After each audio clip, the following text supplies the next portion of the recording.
All right, everyone settled and ready to go? Yeah? Cool. All right, so in the next 15 minutes, I'm gonna try and convince you guys of two things.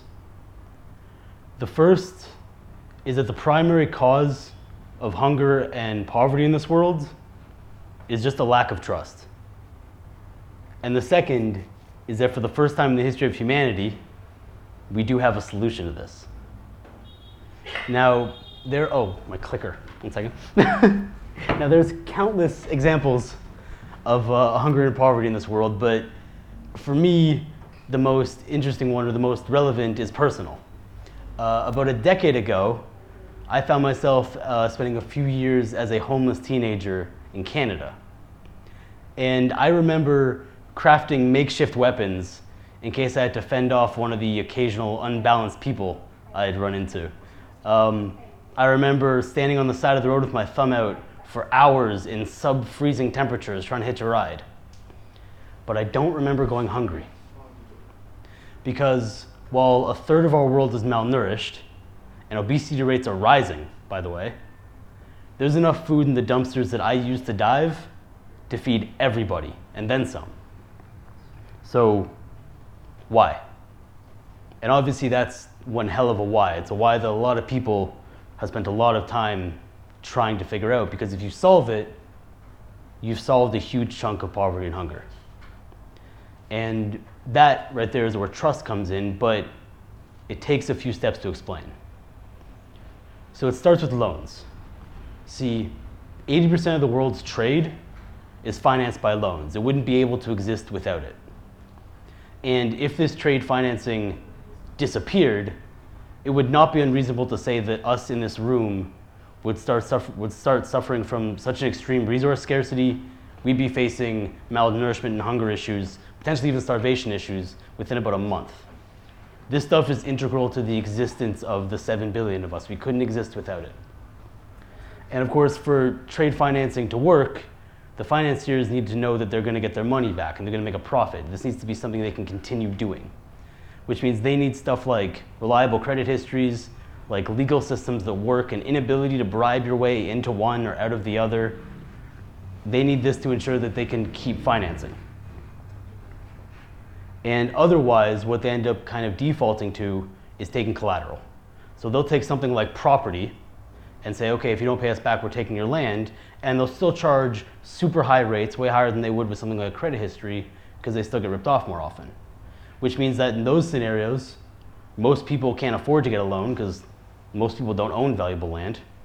And those that do have a real trouble making a profit because they're dealing with super high rates.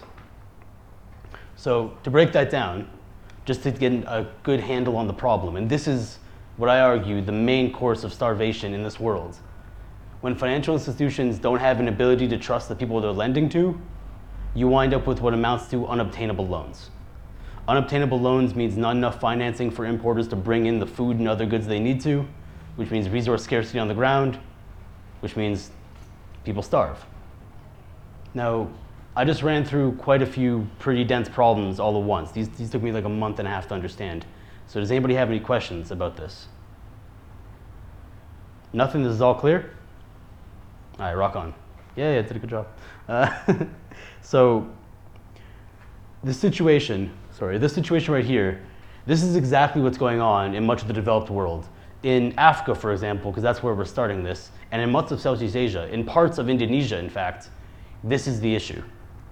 And what it leads to, or when you break it down to its core concepts, it looks like this. Banks don't share their records. They silo their data. So if you build up a reputation with one bank, that's meaningless anywhere else.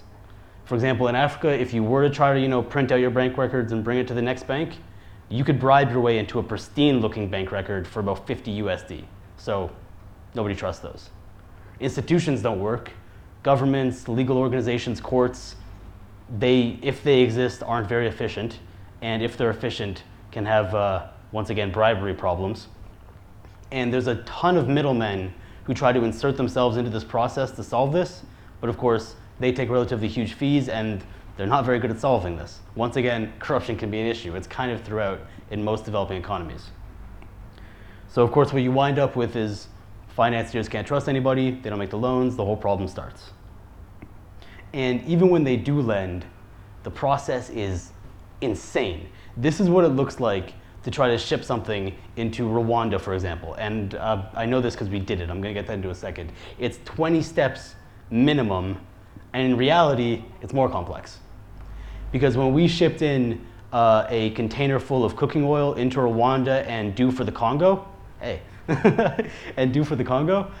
we had to deal with, among other things, a typhoon that clipped our ship on the way in and damaged a bunch of cans, which itself took weeks to get made whole with the insurance company.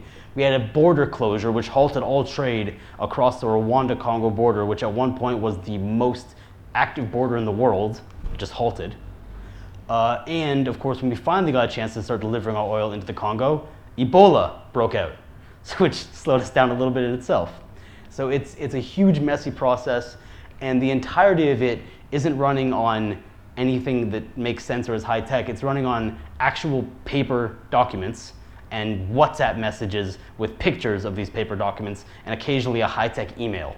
This is really slow, really inefficient, really outdated stuff. Now, hold up, cheat sheet.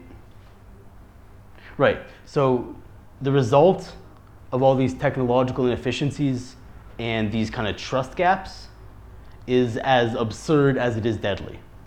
One of the first guys we ever worked with, we actually knew him before this company Commerce existed. He's kind of what inspired this idea.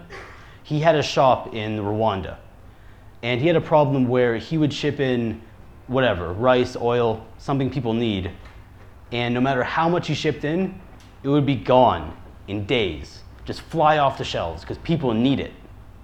And then the shelves would stay empty for weeks. People needed food. He didn't have any because he needed the profits from that first shipment to bring in the next one. And for most businesses, demand outstripping supply like that, that's a dream. Right? You go to any VC, any bank, any financier of any type with those numbers, and they will give you the money you need to close the gap. But not without trust. It's a problem that's systemic across entire continents.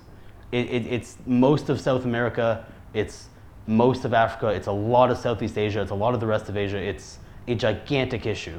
And solving it would enable countless people to lift themselves out of poverty. This isn't charity, this is bringing them into the modern financial system. And all they'd have to do is be part of the chain that supplies demand.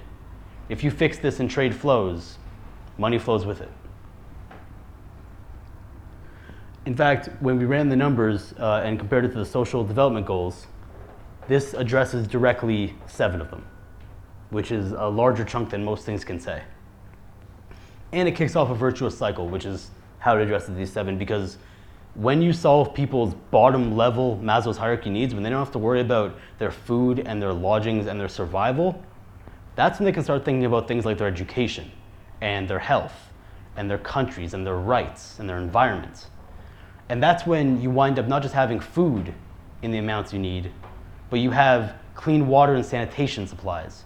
You have construction equipment, you have computers, you have medical equipment, you have the stuff you need to build a modern society. This is how you develop developing economies.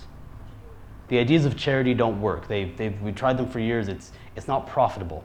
In order for something like this to happen, it needs to be something that can itself recur. It needs to be something that allows people to lift themselves out of their own holes. It needs to be something that relies on commerce, not the company, the name, the word. And this right here is where blockchain comes in, because this whole thing, without trust, is just a mess. But blockchain, as anybody who understands the tech knows, essentially boils down into a way of computerizing trust. And in our case, in most cases, but in our case in particular, this is what really makes it happen. So smart contracts are essentially just programs that can manage money according to preset triggers, which means that a financier can loan somebody money without the money ever being in their control. They can't run away with the money, they can't spend the money on anything but the one thing it was loaned for. It's their money for their benefit, but there's not much risk. And because of cryptocurrencies having super low fees and super quick speeds, we saved them what amounted to being I'm not going to talk about the time, a lot of time, but also about 10% of an importer's profits per trade. Banks in places like Africa are so inefficient, they take 10% on the dollar every time an importer makes a trade. We just cut that down to less than 1%. It's negligible. But most importantly, it's the immutable ledger. See, when every single transaction is a cryptocurrency, and it's therefore tracked on a decentralized ledger, what you wind up with is a decentralized credit history. An ability for somebody to go, okay, we've loaned you money 12 times, you paid it back 12 times, we know we can trust you. This is a trustless way of guaranteeing trust.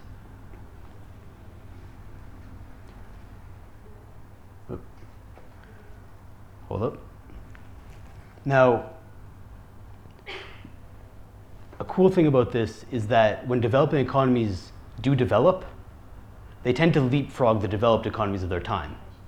So it's not like these people will, if this works, reach our level. They should jump over it. If you look at Africa, for example, skipping landlines for cell phones, or the architecture in Dubai and in Singapore, or the e-governments of Rwanda and Estonia, these can attest to that. So if a program like this worked, you could wind up having in Africa that has a more efficient trade system than Europe, or a Southeast Asia that runs more profitably and more smoothly than America. And that's essentially what we're building, because all of that stuff is cool in theory. I hope I got you guys interested in how this could work in theory, but anything can be made to sound interesting in theory. We have something that is working, that is profitable for everyone involved, that is live right now. It's called, as I've mentioned a few times, it's called commerce. So just to break that down to the most simple form, it's just a trade finance platform that's running on the blockchain, and in the beginning at least, it's for Africa.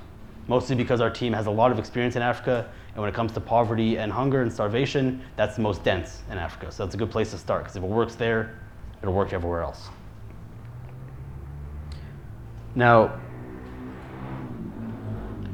so far, we've moved on our pilot test net 7 containers worth of goods. That's rice, cooking oil, and rubber into and out of Africa. That's worth over $80,000, and it's all been profitable for the importers, for us, for the exporters, and for the financiers. Everyone's made money on this simply because all the things that have been taking money out of the equation were humans and inefficient technologies that we've cut out. So there's a bunch of money to be made here. Hold up. Right. And using that same tech, I mean, it's not just blockchain, it's also just a bunch of other kind of modern tech that should have been implemented a long time ago. We've turned this crazy ass 20+ step process into 5. And it looks like this. At the moment, if an importer wants to ship in goods, they have to send a bunch of email. Can I ask a question? Yeah, of course. So basically, so it would be like sort of, you know when you go to Alibaba, right? And you see Yep. like all those verified suppliers, and like all the deals that they have closed before. So basically, I would say the same type of It's model. literally the, yeah, so we've been, when we talk to investors, we say that it's Alibaba with Ant Financial for Africa. Like, it really is a lot of what Alibaba does, but with I mean, they don't use blockchain. And they, exactly, yeah. Because the reason something like Alibaba couldn't just copy paste to Africa, because they still need trust networks. Blockchain solves that. But yeah, it is essentially that. You got it. Good to go? All right, do I just pick up from where I left off? We're good? All right. So, so yeah, once they've made their final payments, they can pick up the goods, they can bring it to their shop, they can start selling it, it's done. I mean, if this works on a large scale, what you wind up happening, and I keep hitting this nail on the head because I'm trying to drive it home, is like the food arrives immediately in abundance, enough to meet demand. And it arrives in such a way that the people bringing it in can make the money they need, not just to keep doing this and keep making money off it, but to hire more people, to create more jobs, to make this a much bigger industry. I mean, if you look at Africa, for example, the trade finance gap is $120 billion annually. Globally, it's $1.5 trillion. That is a lot of jobs, that's a lot of money, and that's a lot of food not getting delivered. You solve this problem, you've solved that gap, and you've probably become rich in the process, and enriched a lot of people. Now, there's a lot that goes into making this work. For example, if you guys understand Ethereum, you know that there's a lot of documents here that would not work in smart contracts because it would create very high gas fees. So what we've created is a Hyperledger Fabric ERC20 kind of like co-chain setup where all the documentation is on Hyperledger. That way it stays cheap, but the payments are on ERC20 Ethereum stuff. And they rely on each other and kind of check each other in every step so that everything is kind of verified and safe. We have a team that has like 50 plus years experience doing business in Africa. Our CEO founded a company called Pan African Logistics, which covers like 5 countries. So there's a lot of kind of on the ground experience. I believe our VP of Africa also founded a cycling company called the Kenyan Riders, who are one of the first professional cycling companies to come out of Africa. And they plan to win the Tour de France, the first black person to win the Tour de France, which would be cool. There is a ton of like game theory, behavioral economics, legal acrobatics that got to go into this. And we have partners in logistics companies. Whoop. Oh yeah, cheaper, better, faster, because there's the numbers if you guys are interested. We ran the numbers, we're about 8% cheaper, and we're about 25% faster than the current system. And yeah, we have partners in about,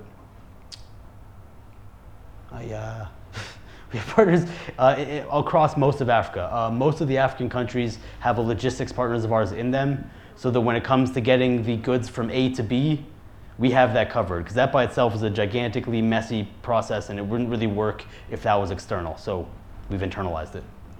And there should, there you go. So yeah, that's some of our stats. Now I'm not going to deep dive on all this stuff right now because that would be a whole other talk and probably a significantly more boring one, and some of it's over my head.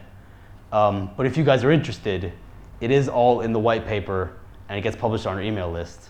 So check those out. Now, the reason I'm on stage today is because having built something that is profitable and that works and that could solve this problem, we're raising funds. We have a token sale coming out later this year. And if you guys want to get involved, go to the website and join our email list because we will be launching that. If this project works, if this works throughout Africa and we can copy it to the rest of the world, this is actually going to be something that allows trade to flow freely, supply meeting demand for the first time in history. This has always been a problem as far back as agriculture. I think poverty's days are numbered. Thank you.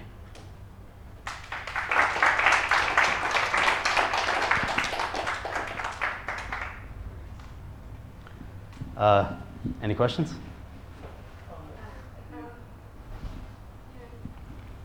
My question is on adoption and connectivity. So for blockchain to be used, I would assume there needs to be internet. How do you deal with that? And how do you get people to use this? Right, so we've kind of followed M-Pesa's lead because they work so cleanly and so well that we think we can do something like that. One thing to keep in mind is that the people using this, it's not everybody. At least it's not everybody. It's just the B2Bs. It's just the importers, the exporters, the financiers. So as long as they have a phone that's connected to the internet, and as long as they're able to use something like M-Pesa, they'll be able to use this. We're making sure the UX is that simple, which is, we have a whole team just dedicated to UX.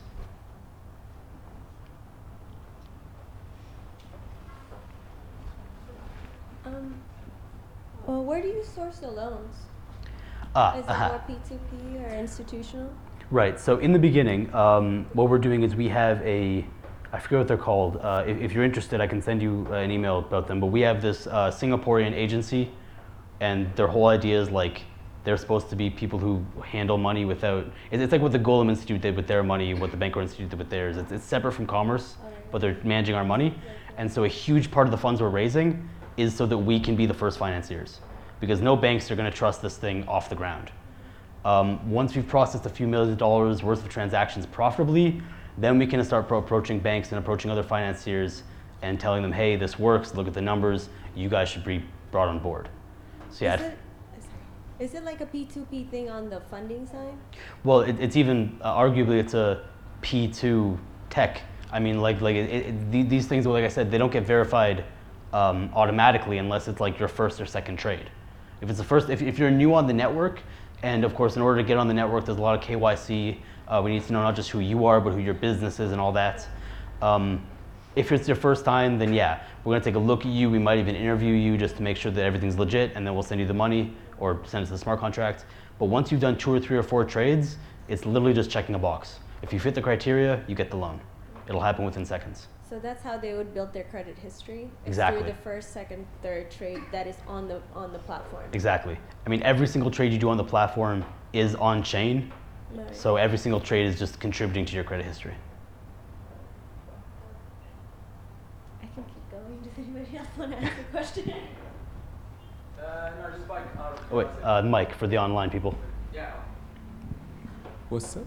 So yeah, just out of curiosity, are you guys funded by any private investors so far, or are you guys going direct to, for the public sale? Right, so we did raise a seed round. And of course, the founders put in a good amount of their own money from previous enterprises. At the moment, we're doing pre-sales. I don't think I'm allowed to say it on stage. I didn't say that. But yeah, at the moment, we're raising money for the token sale before the token sale happens. And then yeah, once we have enough that we're sure this is not going to be in any trouble, then yeah, we're going to launch a public token sale. So yeah, this isn't our first round of funding. It won't be our last, but it is hopefully one of the biggest. Because it's going to be interesting, right? Because you're targeting the African, the African continent basically. There are a lot of traders in Africa, but not a lot of investors. So I'm talking about retail, retail investors. Yeah. Well, so the company is based out of Singapore, as is most of the tech. So it's for investors who are worried about that kind of thing. I mean, while we do have, of course, Africans on team, this wouldn't work without Africans on team. It's a lot of the people are Singaporeans who have past histories. If anybody's racist or wary, we have that covered. Because really, it's going to be really interesting to build that community where you can have a lot of Africans, because a lot of people in Nigeria and Ghana as well who trade a lot, right? But I think the challenge would be if they will be able to invest in an IEO. Yeah. That's another challenge. Where we're going to get listed, that's a whole different process. But yeah, we can talk on that later. Yeah, I mean, of course, we're not expecting anybody to invest in the IEO who's not already crypto friendly. And Africa in general hasn't been onboarded to crypto, so it's probably not going to be Africans investing in the IEO. I mean, if they want to, obviously it's open. I'd hope they do, but it's just going to be tech people. I mean, most of the people in this room, we have maybe 2 Africans, maybe. Right, 3, of course. You're from Morocco, 3.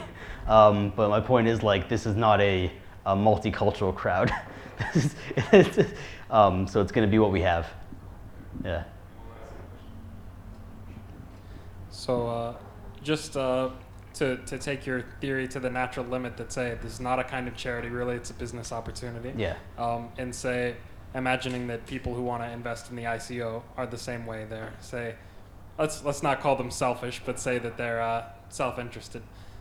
Is there any kind of mechanism built into the platform, like a utility mechanism or some connection between the performance of the business and the token price you expect?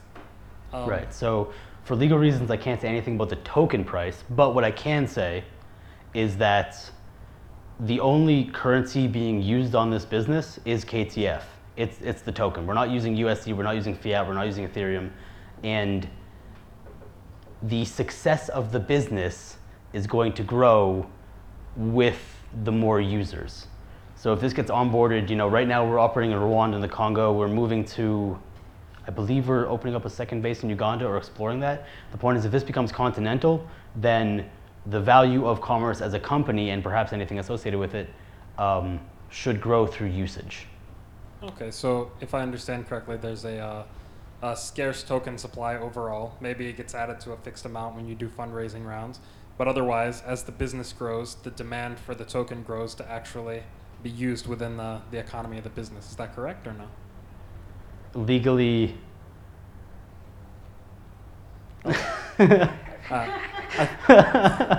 I understand that's not the way your system works, and thank you for answering my question.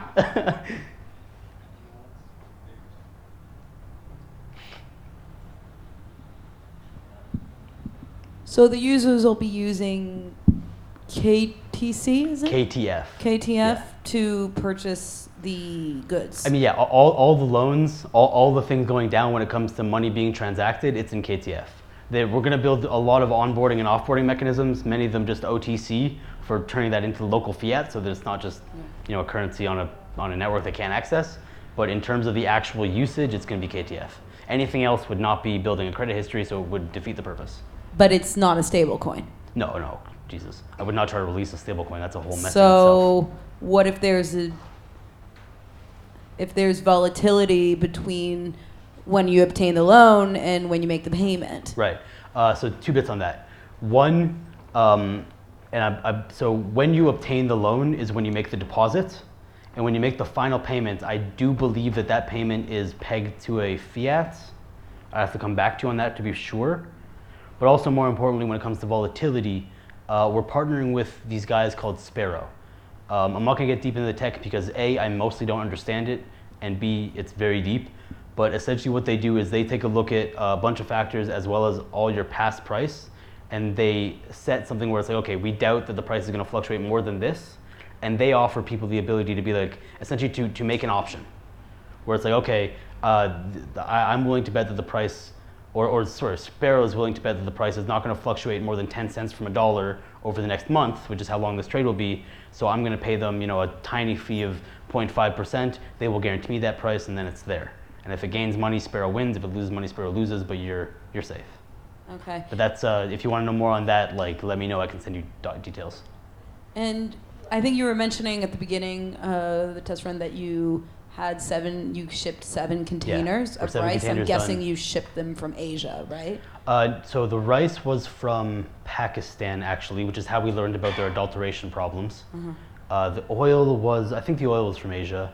And most of the rubber was coming outside of Africa to the world. So how long did that take to ship? So the oil, which is the one that I'm most familiar with, that one was, I believe, in transit on a ship for a few weeks, locked up in warehouses due to border closures for another week or 2, locked up again for over a month due to the damage that the typhoon did, and we had to deal with a lot of back and forth with the insurers to get that fixed. In total, 2 months, but a lot of that's due to a lot of inefficiencies that could be solved. But when you say they make the payment, is that before the shipping or after? The full payment? Yes. They make the full payment when they're standing in front of the container and it's ready to be opened. So during these 2 months, how do the suppliers get paid? So yeah, that's the thing. The loan pays the loan pays the exporter, right? So the exporter is paid before they ship, right. And then there's it's floating. Essentially, we're liable until the stuff arrives, and then once the importer has the container in front of them and wants to start taking out the stuff, that's when they pay the balance. Which means that, of course, they don't run out of money until they have the goods with them. They're not waiting. And if they decide to default, there's a lot of people looking for rice, so we can send it to the next one. Yeah. And what happens if there is volatility with the raw material? With the raw material? Yeah, oil or price of dairy, rice, we whatever. did actually have that with we've been dealing with that issue partially with our oil shipments. So we've shipped almost all the containers, but not all of them. Because what happened is, I forget exactly what the cause was, but something, the regulation changed in, I believe, the Congo, and they raised their taxes on us, on everybody. Now, somebody is doing something that's almost definitely not legal, that's allowing them to sell oil for a price that is well below what should be allowed. And like I said, corruption is a big problem over there. So we're either looking at taking a loss or waiting out this problem. So that's something that it will always be a problem with trades. It's not gonna be something that chokeholds them the way that trade finance does, but it's kind of just an issue when it comes to international trade. I don't have an exact solution for you, although I may be able to ask my founders if there's something better than what I can say. Thank you. So far you've mentioned, say, rice and oil as 2 examples of things that you guys have shipped. Yeah. I'm just curious, are there other examples of products that you guys have shipped already, or are there any particular industries that you guys are in communication with that you think are maybe, and you don't have to say names or anything, yeah, but, of course. that you think are close to actually being interested in the system if they gain a little more confidence? Yeah, so I keep mentioning rice and oil because, those are the ones we did. We've also done rubber. Rubber is mostly out of Africa to the world, so because once again, it's hard for people to get the whole thing set up so they can sell their goods. And so that's what we've done so far. The rubber thing, it looks like we have a partnership, so that might be ongoing. The oil thing as well. But our main focus is going to be bringing in food. So in soft commodities, because like, A, people are always going to need to eat. So no matter what happens, food will sell. So it's a good place to kind of build a base off of. And B, people are starving. So they need food. We should be bringing that in. Okay, definitely. And Yeah. this whole system is bi-directional. So say it works exactly the same way if I'm in Africa selling rubber, and then I can take the loan to do my shipment, and then wait until then you guys actually get paid, or do I have it back? Yeah, so it is bi-directional, but our bi-directional is not our focus. We're trying to bring stuff in. Bringing stuff out is, like for example, recently in Rwanda, they had a harvest that was pre-damaged by pests, which of course would have been solved by being able to bring in pesticides. But then huge amounts of the stuff they did harvest, which was mostly tomatoes, rotted because they couldn't export it. So there is an issue there, but it's not as big an issue as the import problem. So yeah, it works bi-directional, but our focus is import, at least in the start. Okay, thanks. Yeah. How geographically widespread is the verification of transactions on the platform? I mean, it's as geographically widespread as anything on the Ethereum network, so arguably globally or potentially interplanetary. I mean, as widespread as the internet. Okay. I guess what I'm trying to get a sense of is if you guys have a sense of how much of that is taking place in Africa itself. Yeah. So we are starting in Africa. So if you're talking about the trade finance problem, let me just go to a slide on that. No, I'm talking about transaction verification on the ledger. I'm not exactly sure. Are you asking where transaction verification? Oh, you're talking about the actual like nodes and stuff and the miners. Well, it's running on ERC20, so it replicates the Ethereum system. I imagine a lot of it's in China. I wonder how many Ethereum nodes there are in Africa. It'd be interesting to check, actually. Not that many, I would imagine.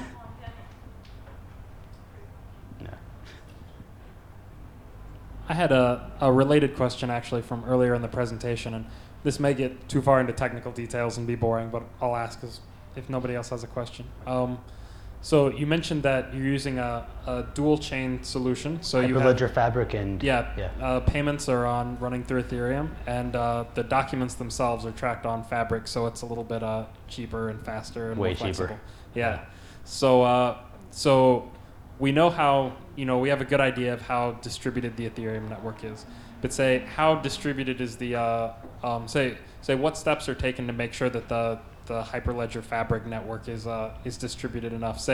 Is there any capacity for some self-interested actor to say, control a majority of those nodes and actually change the history of documents on the Fabric portion? So there's a few steps we're looking at, and our blockchain lead, Chunhui, is among other things, he did a lot of the IBM research for Hyperledger Fabric, and he lectures at the Singapore University about it, so he's pretty knowledgeable.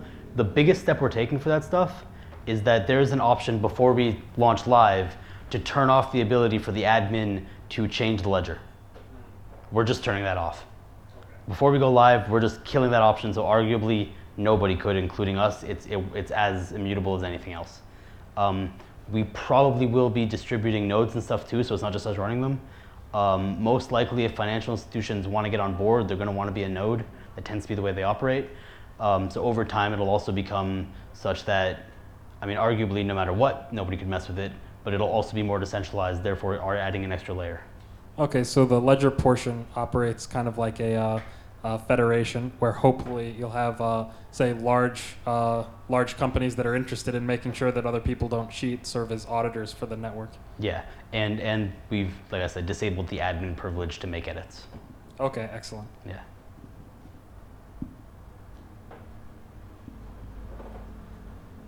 All right. All right, so guys, right next door is a place called the Elephant Cafe. I'm going to be going there after this with some of you guys. Anybody's welcome to join. If you guys want to just hang out with like-minded folk, ask me more questions, whatever. Also, if you want to know more, feel free to come to me. I have some business cards here. You guys can email me anytime. And if you have questions that I can't answer, I'll connect you with smarter people who work with me who can. Yeah, thank you guys.